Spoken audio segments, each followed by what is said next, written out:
जब वो अपने कॉलेज के दिनों में एक छोटी सी पिज्जा शॉप में पार्ट टाइम जॉब करता था।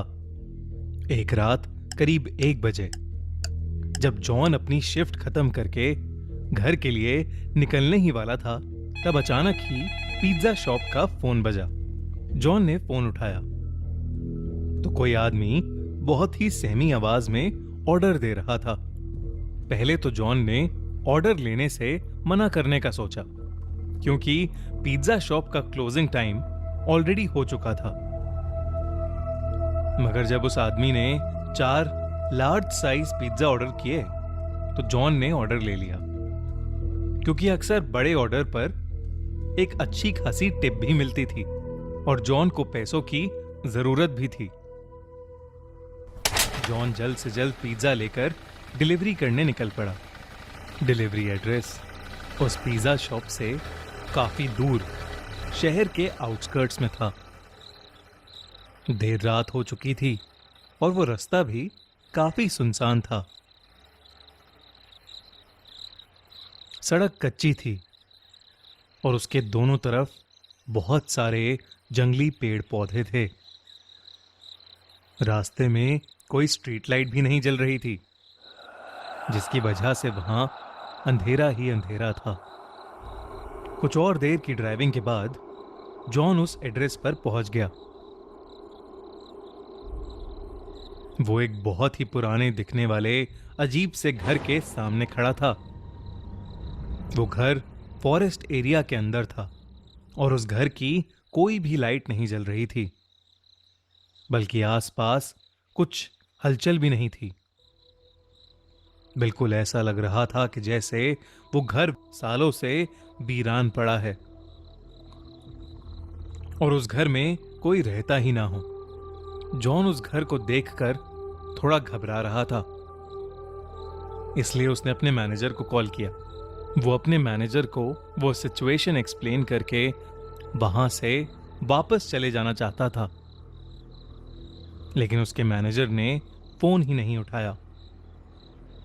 जॉन अगर बिना मैनेजर को बताए वो चारों पिज्जा वापस ले जाता तो उसका मैनेजर उससे बहुत ज्यादा गुस्सा हो जाता और उसकी सैलरी भी काट लेता।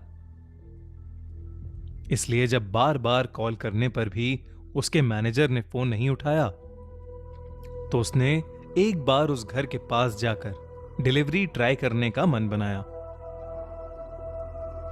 जॉन जैसे ही आगे बढ़ा, उस घर के अंदर की एक लाइट ऑन हो गई। जॉन को थोड़ा सा कॉन्फिडेंस आया कि शायद अंदर कोई है। उसने डोरबेल बजाई और जोर से कहा, पिज्जा डिलीवरी। मगर कुछ देर तक किसी ने दरवाजा नहीं खोला।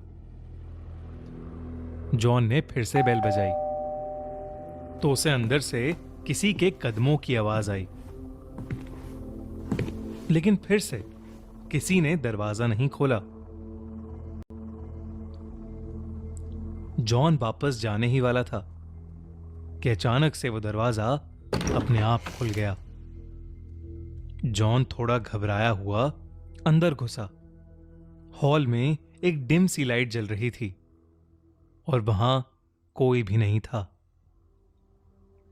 जॉन ने आवाज लगाई, हेलो, कोई है? प्लीज अपना पिज्जा ले लीजिए।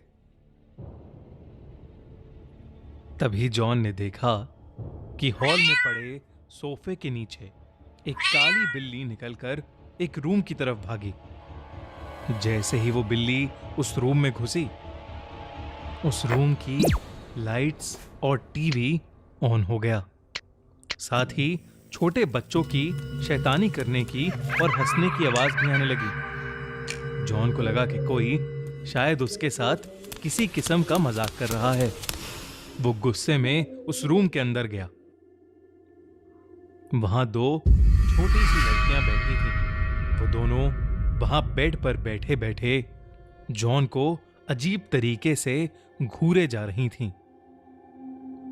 जॉन उनसे कहने लगा कि वो कब से डोरबेल बजा रहा है और वो लोग हैं कि दरवाजा ही नहीं खोल रहे। जॉन उन पर गुस्सा कर रहा था, लेकिन वो दोनों फिर भी वहीं बैठी बिना कुछ बोले बस जॉन को घूरे जा रही थीं। जॉन ने फिर कहा, मैं पिज्जा देने आया हूं।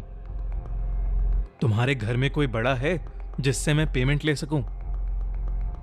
अचानक उन लड़कियों की आंखों का रंग सफेद पड़ गया और उनकी चुप्पी एक खतरनाक हंसी में बदल गई।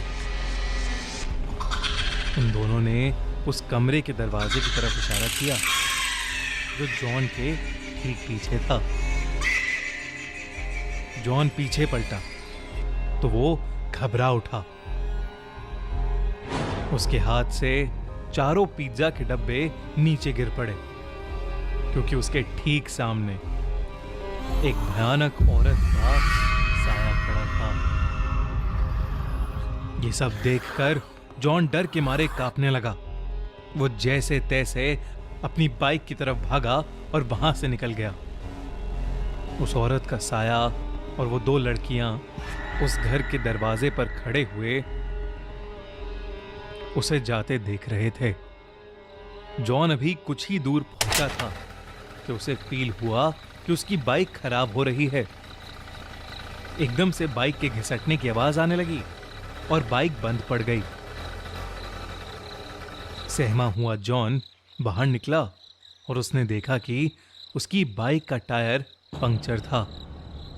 उसने डर के मारे पुलिस को फोन मिलाया और जल्द से जल्द मदद मांगी।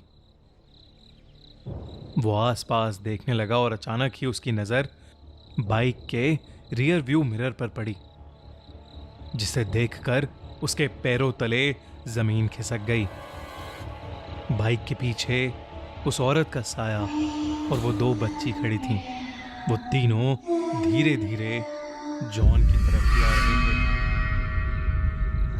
जॉन हड़बड़ा के बाइक वहीं छोड़कर जंगल की तरफ दौड़ने लगा।